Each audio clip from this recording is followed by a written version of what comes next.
Would it be too cliche to open a YouTube video with a deep sigh? How about a little cutaway lineup to set the mood of whatever the hell is going on with Benedict Bridgerton's material this season? Where is he right now? Nah, yo, hold my poodle. Hold my poodle. Hey, yo, what's up? Y'all got a problem?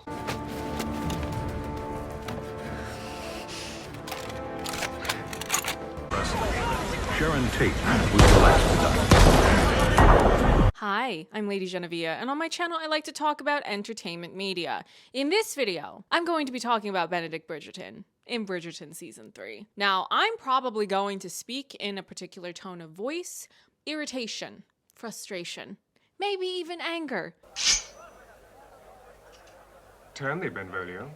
Look upon thy death. But before I do all of that, I do want to remind everyone that at the end of the day, this is just a fictional TV show, so do not send hate to anyone, even if I opt to let a few emotions fly. There are much bigger problems in the world than nitpicking the execution of storytelling on a fantastical romance television series. Donation links for Palestine will be in the description box, as is the link to donate to bail funds for university students. That is always the bigger priority than any negative or critical feedback I may share when discussing or analyzing fiction on my channel. Any negative emotions or words in this video are not intended as hate towards any of the creative artists that work on the show. If you're new to my channel, hello! This is a very odd video for us to become introduced. I would recommend that you first go and watch my Benedict Bridgerton video essay, where I went in depth on my boy, Benny Boo Boo. I don't think this video you're currently watching or my perspective can even make full sense if you haven't seen that video. I spent months with that video idea cooking in my brain, rewatching the show, taking a copious amount of notes, scripting, filming, editing, all of that labor which led up to the actual publishing of said video. And this is why I was hypersensitive to look for anything and everything going on with Benedict in Season 3. So when I got my press screeners and I watched episodes 1 through 6, of course I was watching to see how Colin and Penelope's love story would be executed since they're the main couple of the season. But I was also keeping a close eye on Benedict. I'm a Benedict girly, and I've made it more than clear across other Bridgerton videos I've made that the Henry Tilney girly to Benedict Bridgerton girly pipeline is very real. Miss Morland is not to blame. She was abducted by force. What else would she be? Climb through the window, escape through the chimney. Quiet, she may hear you. Do you realise? I can't even give a full opinion on Benedict's storyline just yet because of this baffling embargo half your feedback model that reviewers have to apparently abide by this time around, something that was not the case when I had my press screeners for Season 2, but if you missed my explanation of that, watch my previous review of Bridgerton Season 3 that gives a bit of an overview of my feedback that I'm allowed to share for now, and it's also a preview of certain talking points that will be expanded into their own video topics. I will be doing my best to respond to comments on this video. It will be nice to commiserate with other Benedict girlies, but please be mindful of the fact that when this video gets published, I will be in heavy mourning because of the rescue cats that I've been fostering for basically 3 months now. They will have just been adopted out to their forever homes, so I will probably be crying in my room. So I might be slower to respond to comments than I usually would. Please allow me to be human. Thank you to my patrons. Now let's get into everything on the agenda. I hate to break it to you, But I'm gonna. The first thing we should do is give an overview of what Benedict does in these first 4 episodes. Obviously, I'm not allowed to say what his material is for part 2. I'm recording this video weeks before it's going to be published because I have many other Bridgerton videos I'm working on as well. Episode 1, Benedict is around the family while they're getting ready to go to Francesca's debut before the Queen. Benedict cracks some cheeky banter over Colin's altered appearance. I won't call it a glow up because I strongly dislike the hairstyle they gave him. It makes him look... You better get married soon. You're starting to look old. Luke Newton looks perfectly nice and good looking on this show's press tour for Season 3, and then on the main show they gave him that hairstyle? Why? I don't think. Benedict receives some Spanish playing cards from Colin as all the Bridgertons are receiving gifts he brought back from his travels. ABC go out to Will's club where Anthony thanks Benedict for looking after the estate while he was on his honeymoon with Kate. And you know that was a long honeymoon because Anthony's been very busy self-sacrificing for a significant portion of his life, and he finally got the girl. I love that for him, and I love that for her. Maurizio Pucci, you're urgently needed in accounting. But Antony also makes a point of saying that Benedict did everything well. All the T's were crossed and I's were dotted. So whatever Benedict's mental or emotional state was after the seemingly devastating blow of what happened with art school, clearly it's not so bad that he couldn't be completely competent at running a multi-generationally wealthy estate. Death. Benedict says that he enjoyed having a purpose, but now that Antony is back, he doesn't know what to do. Antony suggests that Violet will have plenty of eligible women to suggest for Benedict, presumably for him to find his match to settle down with, and Benedict seems to rebuff the idea. This is a recurring thing for Benedict, like when he and Colin are at the ball and they get a bunch of women walking up to them and he is none too pleased. But that happens later on in the show. Episode 2, Benedict is walking with Colin and Eloise. Benedict is flabbergasted by how different Eloise has become this season, and Colin reminds Benedict that he said to Antony that he would give society a try. Did he though? Did he really? Then we cut to Benedict playing cards with Colin, Gregory, and Hyacinth. Hyacinth is dog walking these boys. Colin goes inside to give Penelope another lesson. Teach him a little wax on, wax that ass. And he tells her that the other siblings will stay preoccupied because Gregory and Hyacinth will be highly competitive, while Benedict will, and I quote, refuse to miss the spectacle. That's my boy, he's just like me. Give me a show because I'm here to be entertained. Jump to another ball because none of these people work for a living, and we get the hilarious ladies and more ladies. They've taken to hunting in packs. I'm sorry, I'm trying not to picture it. Benedict and Colin are being chased because this nasty society doesn't allow women to survive independent from a man. So, of course, if you can't get a Viscount, get one of his eligible brothers instead. Miss Stowell not so subtly tries to get Benedict to dance, so he asks her to dance. They do, and then Benedict spots Will and Alice arriving at the ball, and he welcomes them because that's what capybaras do. They get along with people. Alice points out to Benedict that Miss Stowell is now leering at him. She's thinking that their dance has sparked a potential courting situation, and Benedict seems terrified. And Will further questions Benedict on how they're supposed to understand the ways of the Ton as new members if someone like Benedict, who was born and raised in that world, is still clearly struggling with it. Benedict then points out to Will a couple that keeps dancing with each other more than what is considered to be polite, and another couple that drinks too much consistently at these balls. He says that these couples are happy and free from the nonsense rules of the marriage mart since they're married. Basically, he's doing emotional labor again, this time for Will and Alice, because that's a very quintessentially Benedict thing to do. And he's a good friend. Episode 3. Benedict gets all lovingly parental over Gregory injuring himself trying to see the balloon, and he also notices that Colin slept late and that he's acting strangely. And Benedict also exposes Hyacinth for reading Lady Whistledown, but he does it lovingly. He knows that she's misbehaving, but there's no harm done when it's just mischief happening within the family home. Or one of them anyway. Death to the enemies of the people of the Republic. And Benedict also asks Colin if he's all right when Colin is acting weird because he dreamt of Penelope. Well, you know, to be fertile. Another ball, and Benedict is hiding from Miss Stowell. So he talks to Lady Danbury, and she knows very well what he's doing. But it works, and there's no harm done because Benedict agrees to walk her around the room since she also wants a distraction. I love that you want to walk outside with me. Benedict goes to the balloon presentation, gets thoroughly embarrassed by Lady Tilly Arnold, which I think he's low-key into. A little mild humiliation kink, maybe? I don't know. Someone write a fic about it. I think he just likes a woman to boss him around a little. And that's hot. And Benedict is very impressed when she lets these annoying loud-mouthed men have it. And he says, I do so enjoy learning about the passions of others. We know, Benedict. That's yet another reason why you're so good at emotional labor. Benedict helps Colin and the other men pull the ropes when the balloon is getting loose. Another ball. My God, these people's lives are frivolous and dull. Eat the rich.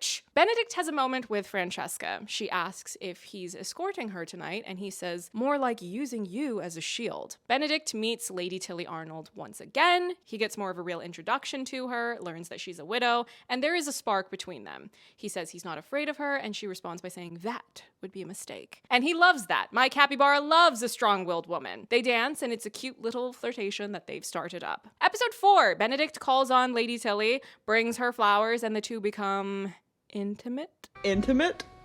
Is that how old people say sex? Probably worth noting that the way this exchange plays out, it's clear that she's the one pushing it towards that level of physical intimacy. I think the subtext of how he behaves suggests that if she had wanted more of the cuteness of a new romantic relationship, enjoying the flowers and whatnot, taking more time before rolling around in the hay. Would you like to have a roll in the hay? It's fun! Roll, roll, roll in the hay. I would presume that Benedict would have followed her lead. Antony and now Colin have more than demonstrated they're more than capable of going to pay ex-workers if all they want is a physical hookup. But Benedict, for every season we've seen him in, he has found intimacy with women that he's actually interested in beyond just their ability to provide him with physical pleasure. It's time for yet another ball, and I'm looking up how to build a guillotine tutorials. Unfortunately, they're mostly available in French, and je ne parle pas français. Honestly, if you throw me out of my own house, I'm going to burn the Eiffel Tower.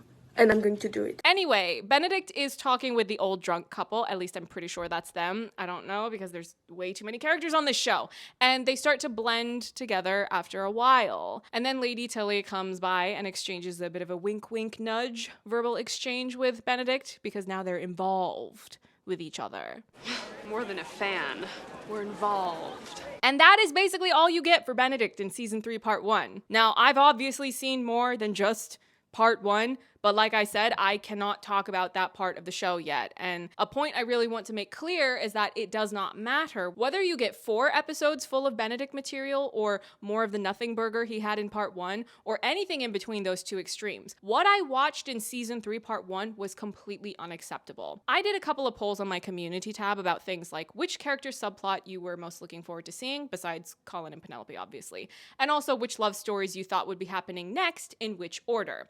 A good amount of people were looking forward to seeing what Benedict would be up to, and a significant majority of the viewers that voted were predicting that Benedict would be the lead of season 4. I am not going to make any claims or predictions about who will be the lead of season 4. I won't even tell you whether or not I have a prediction, partially because of embargoes, but partially because Netflix already bamboozled me once by not going in the order of the books. So I'm not going to utter a single syllable about that until part 2 is out, and hopefully, presumably, there will be an official post declaring season 4 is the season of whomever. But let's just go down both options. If Benedict is the lead of season 4, you need to set him up properly because he's going to be next. When Antony was next, he had this whole dramatic subplot involving a relationship with Sienna, an opera singer, someone who has to work for a living and is not some high-ranking member of society in the town. And when Colin and Penelope were the next up, they had a dramatic subplot where Penelope had to have these falling outs with both Colin and Eloise to push her towards really trying to get active in finding a husband in season 3.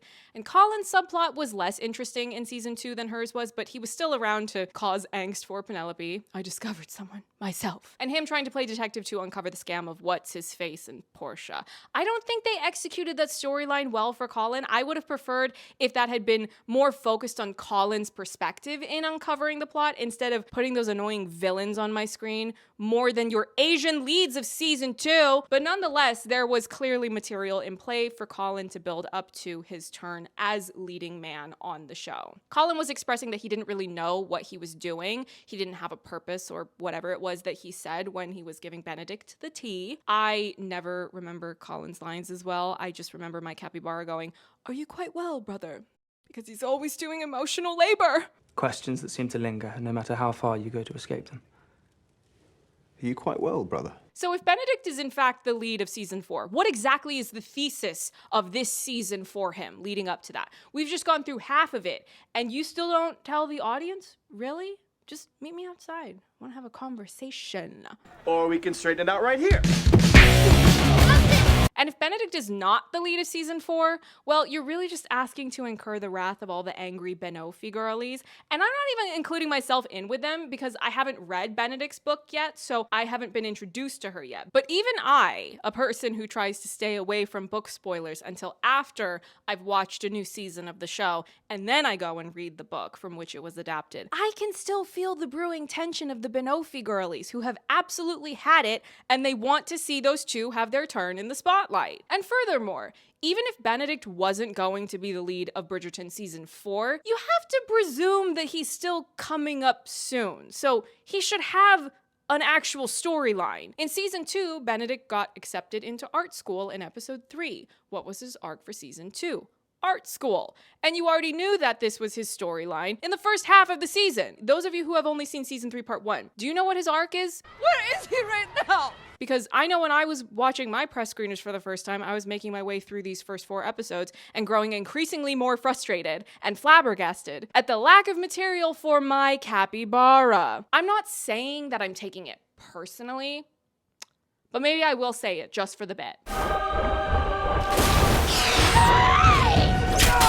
An hour and a half long video essay. Yeah, I'm inclined to feel like I care more about him than the people who have decision-making power about this show. You just know damn well that some executive at Netflix was like, I don't get him. Don't give him a storyline. I'm upset. By the way, in case you're an idiot and need it spelled out for you, I've more than once talked about the fact that Bridgerton is an ensemble show, but are we also forgetting that the Bridgerton family is enormous? You tell me that they're English, but are we sure they're not Greek? Nick,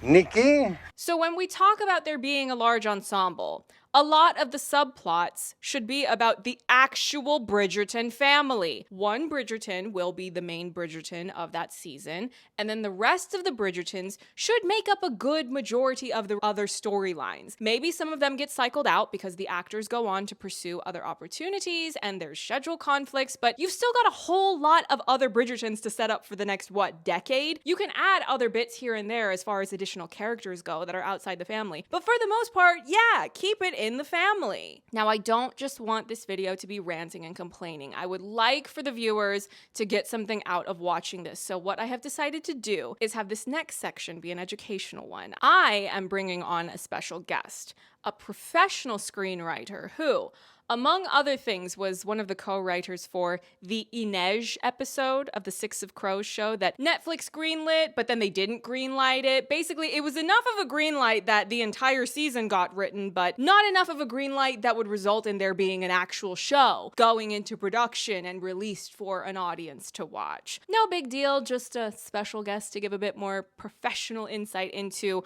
the mechanics of screenwriting, and you can apply all of that information to your current and future analyses of Netflix's Bridgerton or just other fiction in general. Hello, special guest. Would you like to introduce yourself and give a quick highlight of some of your professional credits?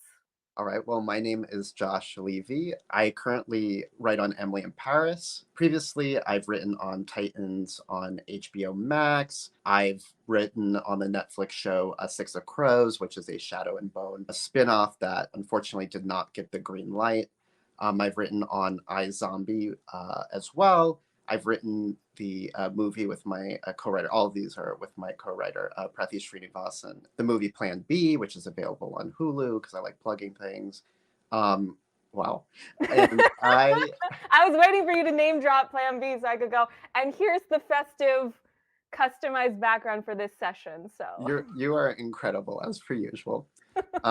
This will be a video about Bridgerton, which you have not seen season 3. You don't know all of the ins and outs of what I'm going to be putting into this video, but you are familiar with not just screenwriting on its own, but since you've done things like Six of Crows and Titans, you're familiar with established IPs and the adaptation process from print to screen and the challenges that come with juggling a lot of characters in an ensemble. So I figured it was a good fit to bring you on for this. So as a bit of an introduction to understanding more about screenwriting, can you explain a bit about the distribution of labor and the collaboration process for screenwriters that are staffed on a television series?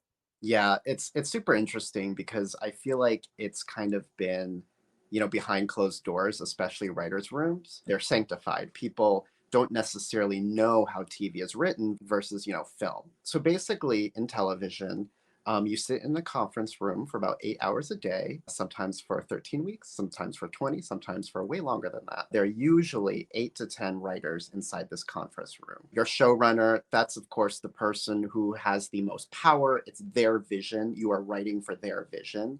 The showrunner basically, usually has a season of the show kind of worked out, and maybe even sort of endings that they're excited to possibly explore for the next season, like twists and things like that. So they begin to sort of tell you the moves within all 10 episodes of this season. And they say, okay, I want this to happen in episode 3, blah, blah, blah. Then they bring it to the room. And the room basically is this hierarchy. At the bottom are staff writers who are new, fresh, excited to be there, brings sort of a cool perspective. And you work your way up to executive producers, the number 2 on the show, and the showrunner. You basically break the season, which is like episode by episode by episode. We all get together and we all basically say, okay, I think in episode 1, this should happen. And someone else may say, okay, but what if we look at it this way, right?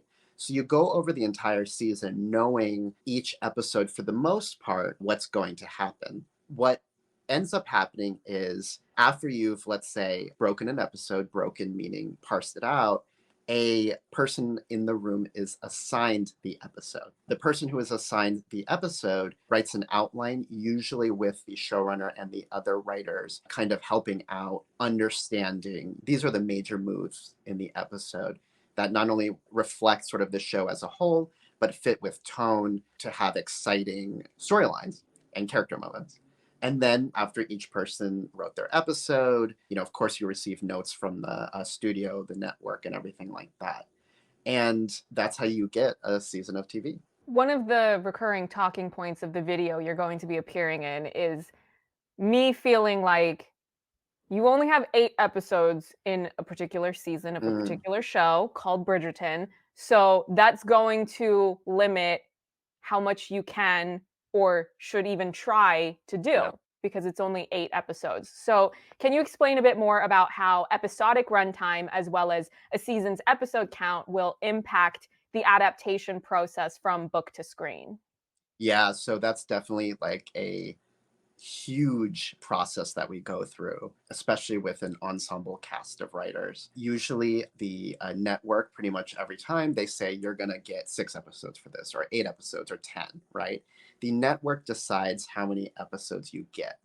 The showrunner pitches their season-long sort of series Bible or thoughts or things like that to the network. And the network will give notes or not give notes based upon what they feel like is important for them to have. The length of the season, of course, limits the amount of stories that you can tell. The kinds of stories that the showrunner is usually interested in and willing to pitch to the network are totally different in every show. Some showrunners might want, really focus on minor character moments that they stretch out. Others may want sort of an anthology kind of feel where each episode follows a different character, which is cool. It's a lot like, novel writing. There's a lot of push and pull between the two. In terms of how the season is parsed out, sometimes, and a lot of the time these days, networks will say, we're going to release the first 4, at once, and we're going to release the second 4 later, or the first 6 and the next 4, right? Split, and they tell the showrunner that. So when we're writing, when we get to that mid-season split, that's got to be a huge cliffhanger, right? To get people coming back to watch the back half. So overall, the way that certain characters get on screen and other characters don't kind of depend on multiple factors. And I think at the end of the day, it's what the writer's room and what the network and what the showrunner kind of like intermingle is how they decide how to do it. To what extent are you cognizant of fan expectations when you're writing for these established, beloved IPs? And have those expectations influenced your process as a writer in any way? So I would say that fan expectation is huge because of the internet, because of social media, because of people kind of doing Twitter analytics and sort of telling you what people are interested in. I think most TV writers and TV writers' rooms as a whole, we take it into account, but at the end of the day, we have to tell the story, and we can't give fans everything they want because that is physically and mentally impossible. You cannot creatively, you want to create this awesome, entertaining, heartfelt, heart-wrenching, edge-of-your-seat experience, right, for the viewers. But the difference between books or comics and TV shows, they're widely different. Things that might work in a book that's super like inside the head and you're like, that's amazing. On screen, you would just see a person just kind of looking around and, being angsty. And you're like, it doesn't work. You have to externalize everything. You have to make choices. If you don't make those choices and you only go for fan expectations, it's like a platypus, right? A platypus can lay eggs. It, has a beak. Like it's a mammal. It's basically designed by committee, and you can't really design things by committee. Titans, we had a very rabid fan base of people very familiar with the comics, right? So you still want to take into account people's overall expectations of how the season should go. Obviously, it's completely different than the books, but you kind of want to hit the basic genre points of like, superheroes. They have to get along. They have to not get along. They have to have differing opinions. They have to save the world, like basic things that you would expect. Yeah, so that's basically how we take fan expectations. With Bridgerton being a show that only has 8 episodes per season. Yeah, that's small. Yeah, it's very small, and this cast is enormous. It's a massive ensemble. How can personal feelings of the people in charge, writers, showrunners, how can those personal feelings sway who is given more material than others? People respond to certain characters in a very, very emotional way, which is, hopefully what people in the writer's room are drawn to. Depending on the genre, there can be some people who are really into romance. There could be others that are really into the comedic character. There could be others that are really into sort of the dark, grungy character, right? And ideally, a writer's room has collected sort of different people, ages, and, all these different sort of things that everybody can bring a fresh perspective and everybody can fight for a certain character. I know that for me in particular, I've fought for characters whose stories I've identified with. I think that, sort of people's identity, their pasts, their ambitions, who they are, really play into the sort of stories that they want to tell. Of course, at the end of the day, the showrunner does have to make decisions based upon what they feel is best. There's a lot of elements that go into fan service as well as adapting intellectual property books, whatever it is, movies, that kind of thing. The first thing that happens with adaptations, it's how close are we going to be to this material? Is the network, are they saying, okay, we're going to give you the green light, but we really need you to focus on the younger characters, right? That's huge. When a studio or a network says, we're going to fund this, we're going to put this out, we want you to focus on XYZ. And they can even be like, we have these parts of the book we want you to really express, but come in with your own take. Let's see what you say, right? And it gets kind of tailored from there. So a lot of what you see, it's the relationship between the writer's room, the showrunner, the executive producers, from outside of the writer's room, the network, and the studio. A lot of people don't see how the sausage is made. They think that it's a simple process, but it's actually incredibly complicated. It's political sometimes, as in like some people are like, I can only fight for this storyline. I can't fight for this other thing because they're going to say no. So you have to be very strategic, political, and you have to have a clear plan to hopefully get everybody on board with what exactly is going to happen in terms of the adaptation which slowly starts to shift as you sort of see which actors you're kind of like vibing with. You're kind of seeing, oh, like I can kind of think of more storylines for this person. Let's see if the network's okay with it. It's not a singular POV. The showrunner, they're different places and networks and studios that give you a little bit more leeway and less. Like Marvel Comics, for example, they're very tight on what they expect because they have a very consistent universe that they're working with, and they're sort of like under that umbrella, right? There are other shows which are more loosey-goosey or like leave it up to the showrunner, we trust the showrunner, that sort of thing. At the end of the day, decisions are made both by the showrunner and the rest of the crazy cast of, development executives along the way. If the show becomes more successful, the showrunner is given a lot more leeway into saying, I would like to do this because they've already proven themselves as a success, right? A lot of fan service is driven by social media. There are a lot of times where the network analytics will break down percentages from Twitter. They'll say, look, your show is very popular with 50 plus women, right? Or your show is very popular for 12 to 18-year-old boys who, tend to be a little bit nerdy and they tend to be the loudest online. Does that go into play? Absolutely. It kind of has to, because all of TV and all of film, it's all about entertaining specific demographics, age, sex, location, ASL, age, sex, location of what the main demographic is and whether they want to branch out from that or stick specifically to that. And I'd also say that the style of social media is a little different. Like there'd be different analytics from TikTok to YouTube, to Twitter, to Instagram, even to PR sites of what people are interested in. And that's a pretty big play into how fan service works behind the curtain. Mm-hmm. So what you're saying is, if somebody needs to get more airtime, people should talk more about them online.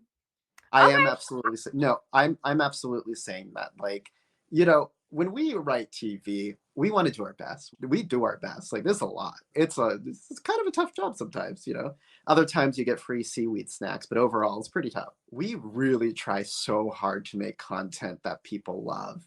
Whether it's hit or miss, it sucks. It really hurts to see people blame everything on us when we're like, trust me, there are a lot more aspects in this that you don't know. Like, little behind the scenes, like huge moves that we don't tell people, because Hollywood TV, it's about glitz, it's about glam, it's about the rags to riches story. It's about all of us are, we all made it, and it's our auteur, we're artists, but it's also commerce, it's also business, it's budgets, it's all these things of like, we're willing to give X actor X amount of money, but that's Y actor's too expensive. We're not going to bring them back, right? I'm not somebody who thinks that everybody has to stick around forever. If I were to give one overarching thing about Bridgerton that I fundamentally need them to change, they need more episodes. So I don't know if fan demand can move the needle for that, since you're saying that fan demand can influence which characters are favored in screen time potentially.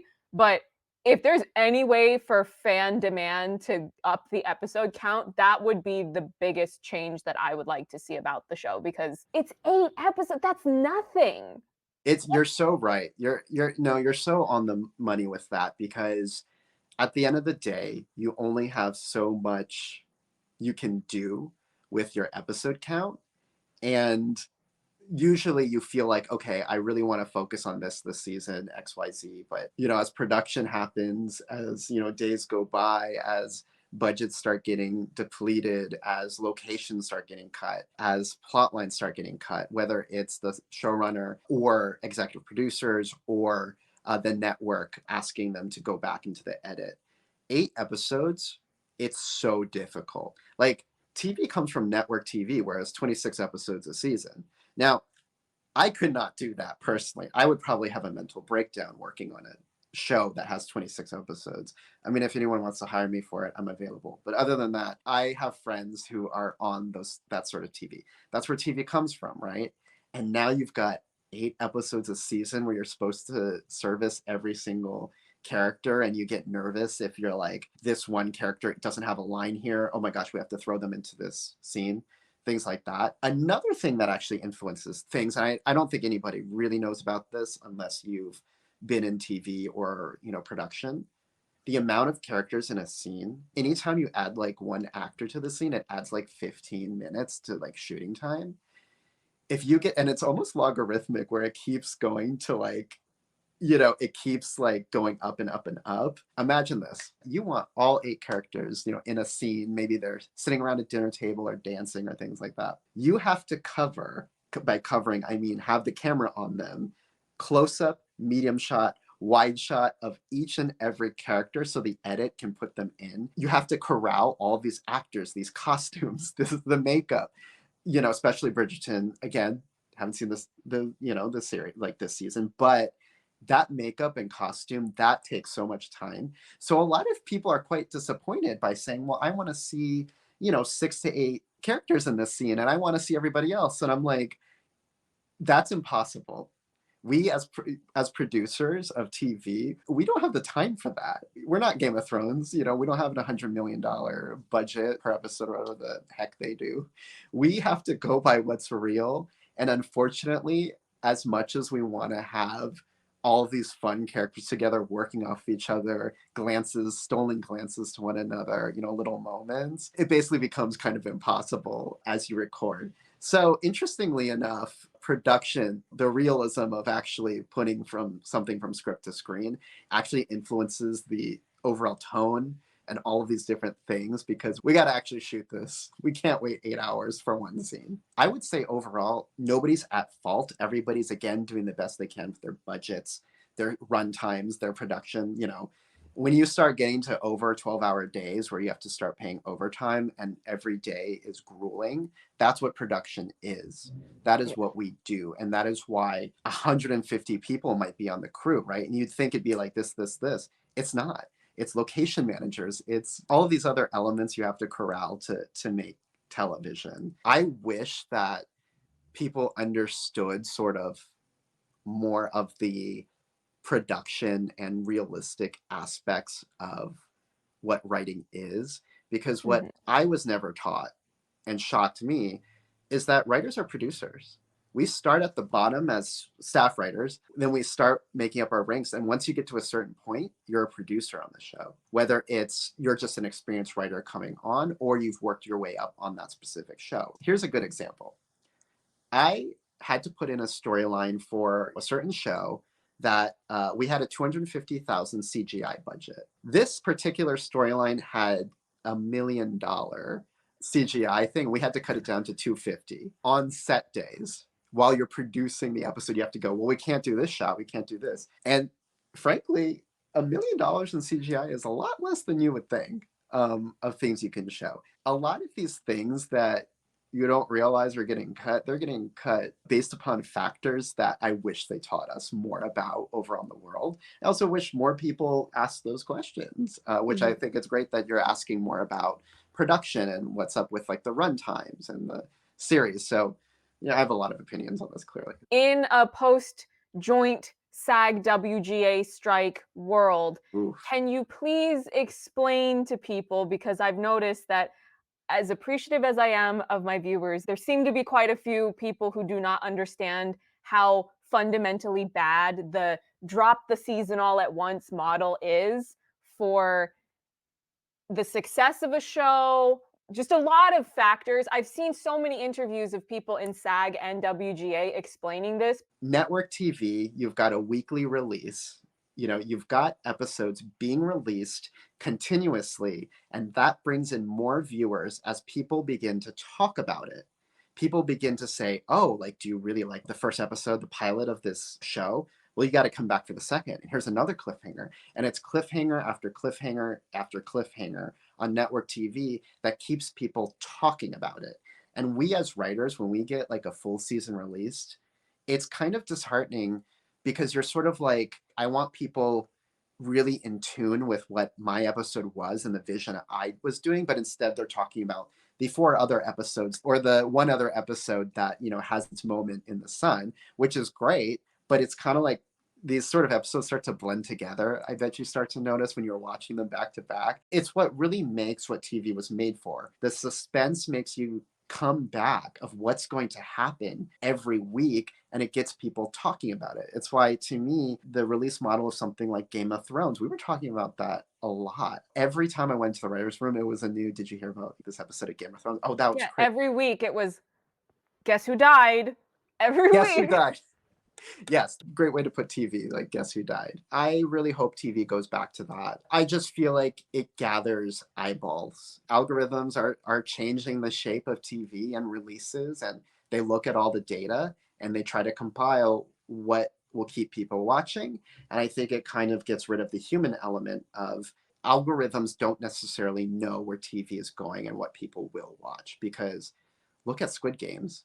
Nobody, who would think that a $2 million TV show from, you know, a Korean market would change the shape of TV?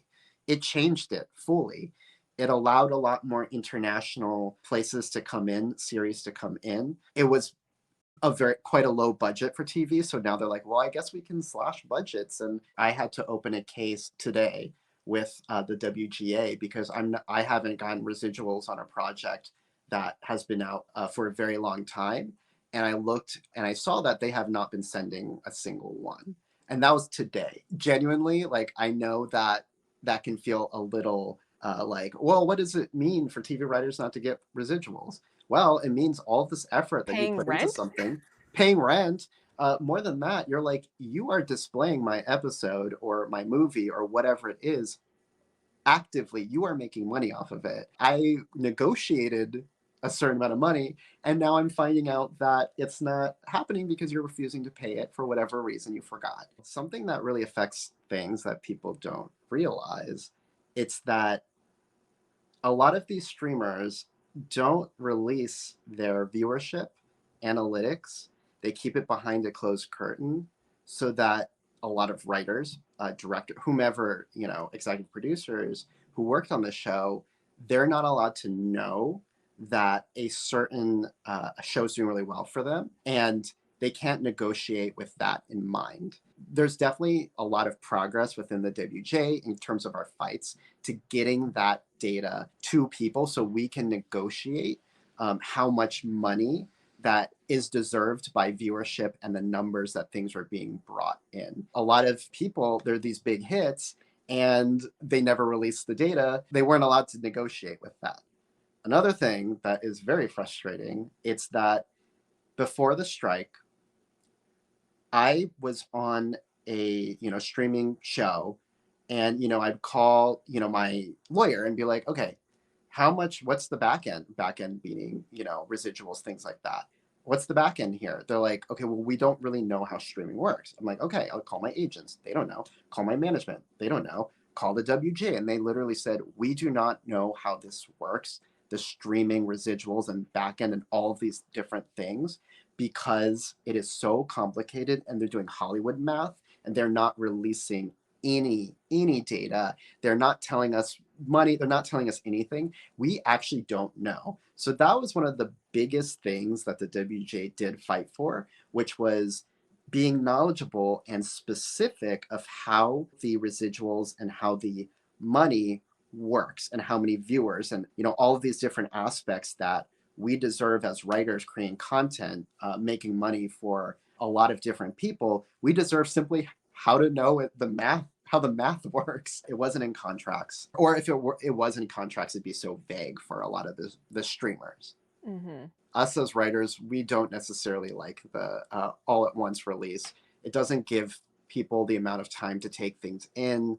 It doesn't let us, you know, really live in the cliffhangers that we establish. I want that instant gratification, but the more you kind of tease things out, the more you have to come back. It's basic human nature. And hopefully people will start understanding that in terms of the algorithms and things like that, because frankly, they're starting to do that. They're starting to do that first part release. They're starting to kind of cut it up.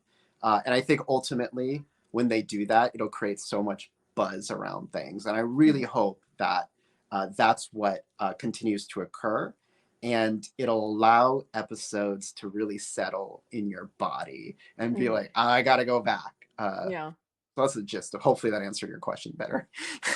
Well, and I would also like for people to realize that for something to truly be successful, it has to reach more than just the most devoted fans. Because I've had people comment to me on my videos and saying, well, the show, we rewatch the show all the time. And I'm going, yes, but you're a diehard fan and we love you for that. But not every viewer is a diehard. I mean, a lot of people, the years go by, and a lot of these shows, it's 2 years between season releases. You kind of forget. You watch new things, you get caught up in things in your real life, you know, and not everybody is quick to go back to it. So you want to keep people on the hook. And I have one last opinion on that, because basically the way that streaming works is that you'll work on a season of TV. You'll shoot that season of TV.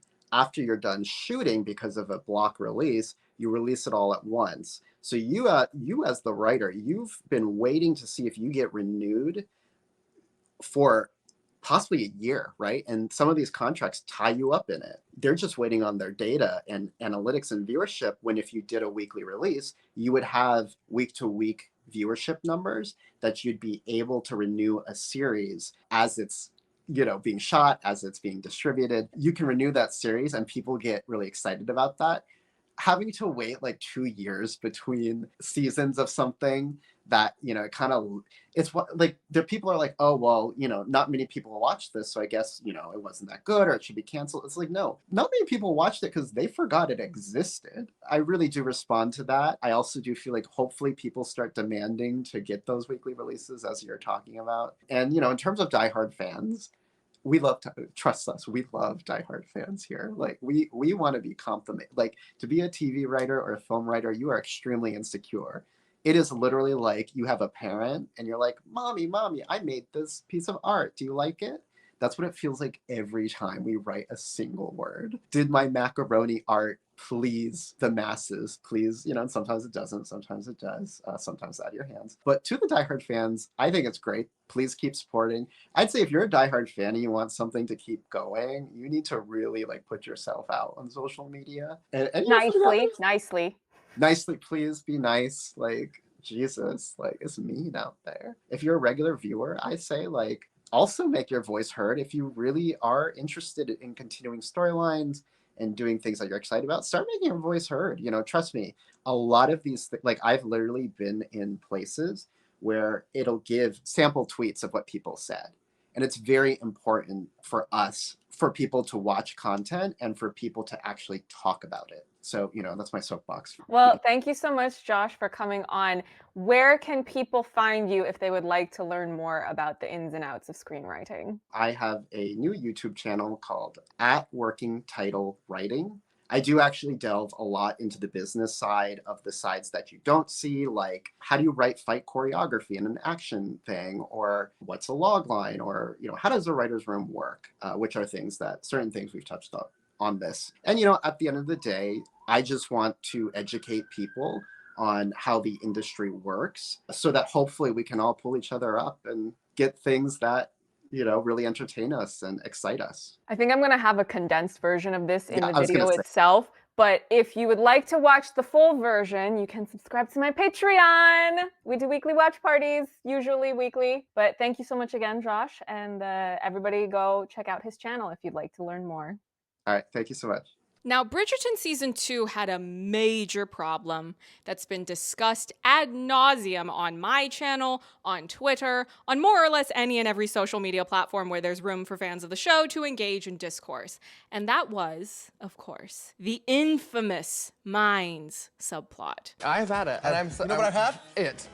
I would argue that there is a hierarchy on Bridgerton that morphs and shifts each season, but the general structure should stay more or less the same. A tier is the main couple. So for season 3, that would be Colin and Penelope. B tier involves characters such as the Bridgertons that are coming up soon in the main character roster. So for season 2, that would have been, in alphabetical order, Benedict, Colin, and Eloise. In season 3, when Colin is now the lead, this B tier shifts to Benedict, Eloise, and Francesca. I would say that any family members or other characters directly connected to the main Bridgerton's love interest should hover somewhere between A and B tier depending on the character and depending on which part of the story you're looking at. So in season 2, that would have been the Sharmas, and in season 3, that would be the Featheringtons. If we use season 3 as a reference point, Portia trying to pressure her married daughters to produce an heir, that's B tier. Portia causing emotional distress to Penelope when Lord Debling decides not to propose, that's A tier. C tier can be a multitude of things. C tier can be foils like Charlotte, utility characters like Madame Delacroix, especially this season where we barely get to see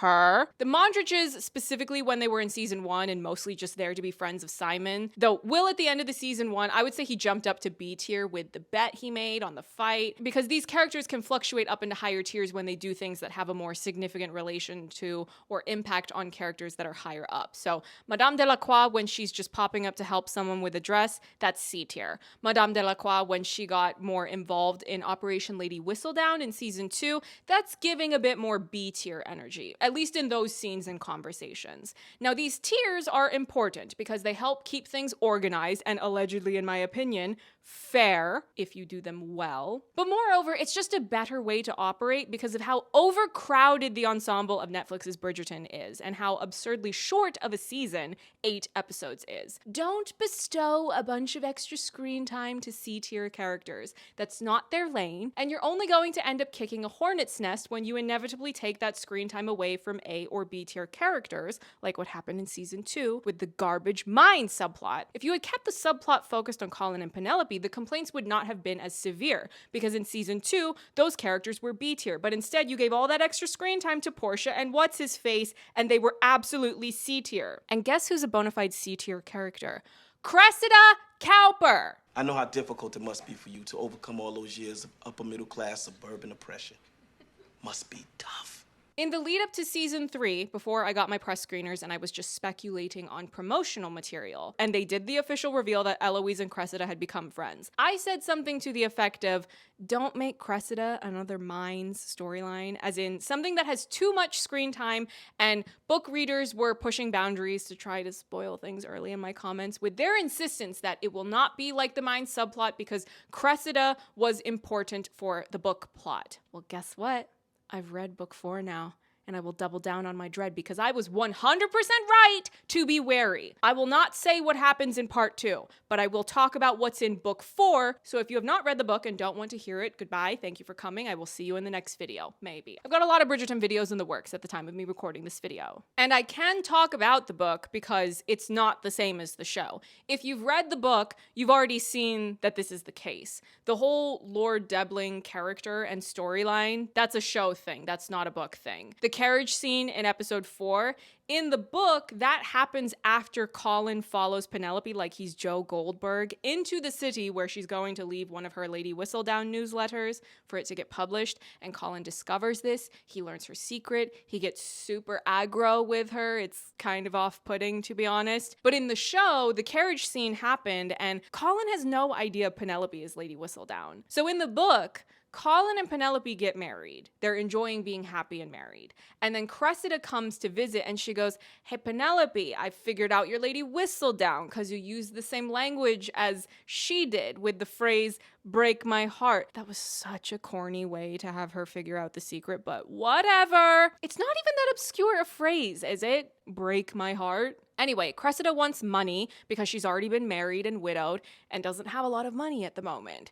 Cressida has not married in the show, let alone become a widow. So like I said, the book is its own thing. So if you work for Netflix, please do not send me an angry email saying that I'm spoiling things because I'm not. Hello, this is fraud on a global scale. But the book book makes a real point of emphasizing how Cressida is a mean girl. She's a bully. That's her character, and that's her purpose in the story. Cressida had always known exactly where to stick her sword, and she'd known how to twist her bayonet. It didn't matter that Eloise remained Penelope's champion, or that Lady Bridgerton always tried to bolster her confidence.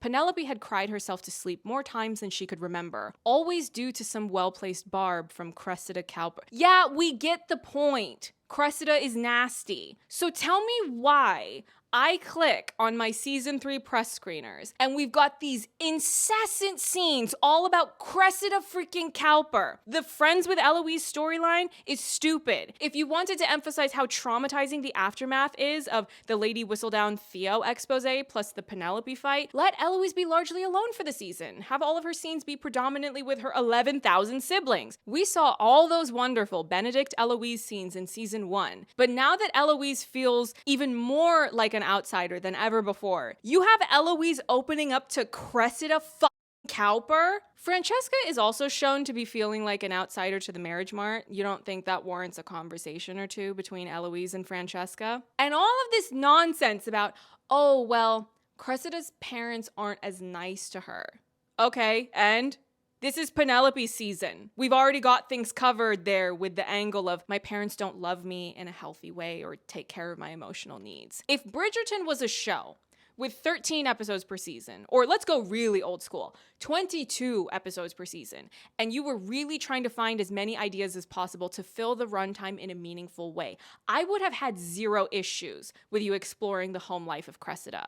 The actress is clearly capable of performing more than just mean girl energy, and that's cool, that's good for her, do not send her any hate. But we simply do not need the storyline on Netflix's Bridgerton with its overcrowded ensemble and bafflingly short episode count for each season. There was absolutely nothing wrong with the book characterization for Cressida. She is a foil and she is a threat to Penelope in particular, but also more broadly speaking, she is a threat to Colin and Penelope's happiness. She's the wrench that you throw in to jumble up the machinery before you stop, you remove it, you make repairs, et voila, you've reached the inevitable happy ending to the love story of this season. I don't understand what these people in charge of the show think that it is. As far as we're aware, the audience is here for romance and vibes. Giving these lines to Cressida about, oh, well, I guess the Ton makes it hard for women to make friends because it pits us against each other. Girl, what are you talking about? Penelope and Eloise were great friends for 2 full seasons. Edwina and Penelope had that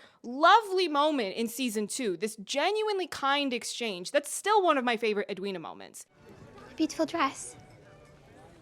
Oh, thank you. I quite like yours as well. You have a sense of humor. No, I did not mean... I am being truthful. It is quite beautiful indeed. Well, I seem to have grown weary of the colour. I can understand. Though, I suppose in truth, it is not a matter of the colour, but rather how one wears it. You wear it well, Miss... Penelope. Featherington. It's clearly very possible for women in the Ton to make friends with each other. You don't make friends, Cressida, because you're just a nasty person. The fact that they gave Benedict Bridgerton, who is either the next main Bridgerton, or if he's not the next one, he's still coming up sometime soon, filler material for at least half the season, maybe more than half, I couldn't tell you either way because embargoes, but they gave my capybara 4 episodes of garbage filler, but they gave the mean girl, the bully, the villain, all this extra stuff because bullies have feelings too. I don't care what her home life is. I couldn't care less. Penelope has been treated like hot garbage for years, and she doesn't go around picking fights with people at balls, ripping their dresses, and being an all-around deeply unpleasant person to the women that she encounters at these balls. Everyone knows that Bridgerton is a romance show, that we've got a new main couple doing their love story each season. But beyond that, what Bridgerton is really about is fleshing out the relationships within these families, and one family in particular. Pride and Prejudice is not just about Elizabeth Bennet and Fitzwilliam Darcy admitting they love each other to bits,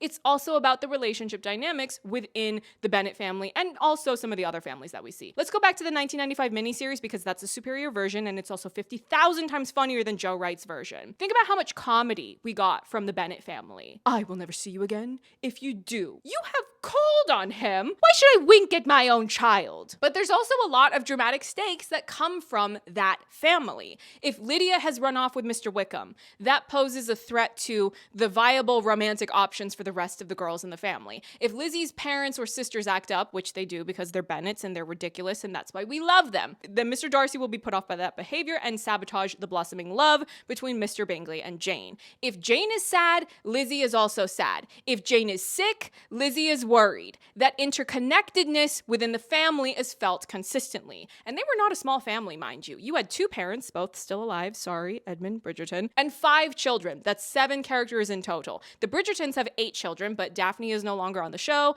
and Anthony is now more of a featured player, so that leaves Violet plus 6 children, coming to a total of 7 characters in total. If you remove Gregory and Hyacinth and still keep them as more so supporting characters, and you swap Kate and Anthony back in, you are still maintaining that count of 7 characters. At this point, it's become abundantly clear that there is a lack of consistency in fleshing out, exploring, and maintaining the Bridgerton family dynamic to the degree that the show should. With each new season, they just give different Bridgertons scenes with each other based on whatever is convenient for the plot, instead of building and maintaining clear, meaningful relationships within this family. And that is such a waste. We all know that fans love to quote and clip these big romantic declarations, and it is not far enough. You are the bane of my existence and the object of all my desires. Because yes, the romantic declarations are iconic. But do you know what else is apparently the most underappreciated backbone of this show? The Bridgerton family banter. All those little digs they take at each other, the bickering. But through it all, you know that whatever they bicker about, they still love each other. It is baffling to neglect this element of the show. And in a pollen season, no less, when the book keeps hammering the point that Penelope is not only yearning for Colin in a romantic sense, she wants to join the Bridgerton family because the Bridgerton family is full of love and they would always welcome and embrace her. They would show her kindness that she didn't receive from her own family. The book is kind of tea because Penelope would say that Colin didn't really want to dance with her when they were younger, but Violet was the one who would insist. And it's so funny when you read it because when the POV switches to Colin, he completely knows that that's true, but it's like he's embarrassed about not realizing sooner that, yeah, she's lovely. You should be embarrassed. You should have courted her sooner. Boy, bye, go sit down in the corner. Sit in the clown corner, think about what you did. We as the audience should be falling in love with the Bridgerton family, generally speaking across the show, but especially when Penelope is the main girl. We need to fully buy into how wonderful it would be to join the Bridgerton family because of how full of love the Bridgerton family is. And instead, Benedict's out of the house having yet another fling with nothing else going on for an entire half of a season instead of being at home doing emotional labor. Let me see the emotional labor. I'm famished, and that's the only thing I have an appetite for right now. The 2 things I want to watch from Benedict when it's not his turn yet to be the main character are emotional labor and Bridgerton family banter. Whatever happened to do not look at me? I take it the 2 of you? No? Do not look at me. Have you ever visited a farm? No. And clearly this isn't only a thing the show used to know was important. It's in the books too. I need this problem to be solved by the time we get to a Benedict season because I cannot go through this nonsense again. Girls, would you tell our nurse in tight plates? Colin, Eloise said brightly, I didn't realize you... What did you do, walk? He shrugged. I like the rain. She eyed him curiously, her head cocking to the side, as it always did when she was puzzling through something. You're in a rather odd mood today. I'm soaking wet, Eloise. No need to snap at me about it, she said with a sniff. I didn't force you to walk across town in the rain. It wasn't raining when I left, he felt rather compelled to say. There was something about a sibling that brought out the 8-year-old in a body. I'm sure the sky was gray, she returned. Clearly she had a bit of the 8-year-old in her as well. This is a staple of Bridgerton, and it needs to be a bigger priority in the writing for future seasons. When you have a season of Bridgerton, you have to focus on a few key characters and plot points and flesh them out well. Being overly ambitious towards too many characters when there simply isn't room to fit all of your ideas into these 8 episodes is only going to result in more important characters and important storylines being tossed aside, and you're going to upset people. Do I give off the vibe like I'm upset? I should, because I am. And I want to make it very clear that I did not go into season 3 with expectations from the material in the book. And this is precisely why I do things the way I do. I want to be able to watch the new season with only the prior seasons for context. And it was abundantly clear to me with even just the first 4 episodes, even though I have seen more than 4 episodes of season 3, that you did not learn from the mistakes of season 2. You have once again sidelined what's important to overly develop something that did not require such development. You added all this extra drama that didn't need to be there. Going and reading the book after watching my screeners just validated my stance. You absolutely do not need the context of Cressida's home life for her to serve her purpose in the narrative. Now, I tried to model this video structure after the points I wanted to make by just having a few main sections, the way that you would have a few main characters and storylines in a season. So for my video, we went through how abysmal and lacking Benedict's material is in part 1, professional information about how screenwriting and adaptation works in television, the Cressida Cowper overdevelopment, the lack of Bridgerton family material. So what is my bonus C-tier section to sprinkle in and fill out the last bit of runtime? Something that is not fundamental to the main beats, but nice to include without it taking up too much runtime. Well, I have a self-indulgent update. I ordered Parachute hair oil. If you're a regular viewer of my Bridgerton coverage, you will know that a while back, I gave a call to action in one of my Bridgerton videos where I asked if any Indian girlies are watching, please send recommendations for hair oil because clearly South Asians are smarter about hair care and I would like to follow their example. So I ordered 5 bottles of Parachute hair oil because I wanted to try out a few kinds to see what I would like, but also because that was the amount that it ended up needing to be for me to qualify for free shipping. So I get the regular coconut oil, the coconut with jasmine, the coconut with curry leaves, and the coconut with Ayurvedic herbs. I got 2 of the Ayurvedic because they did not have the full-size option, only the smaller version, and I also needed to add one more thing in my cart to qualify for free shipping. And when I tell you, I did a hair oil treatment 1 time, and I could already see and feel a difference in my hair. Oh, I'm about to upgrade my entire hair life. I'm about to aspire to be like Kate and Edwina. And if any of you are confused as to why I've seemingly gone off on an unrelated tangent about hair oil, I'm including this last bit because I don't want to end a video where I've unloaded so much criticism that I've been holding in for basically a month by the time that you get to watch this video and leave viewers feeling negative emotions. If I can leave you with the thought of, ooh, let me try to pamper myself, let me get some coconut oil and moisturize my hair, give myself a scalp massage, I would rather that be your mood when you leave here than I'm really angry about a fictional TV series. Fine, a nickel for every time I got in a fist fight during a chick flick. But either way, let me know your thoughts or your favorite hair oils in the comments. Like, comment, subscribe. New Bridgerton videos should be coming very soon. Thank you for watching. I will see you in the next video that, like I said, should be coming very soon. Bye.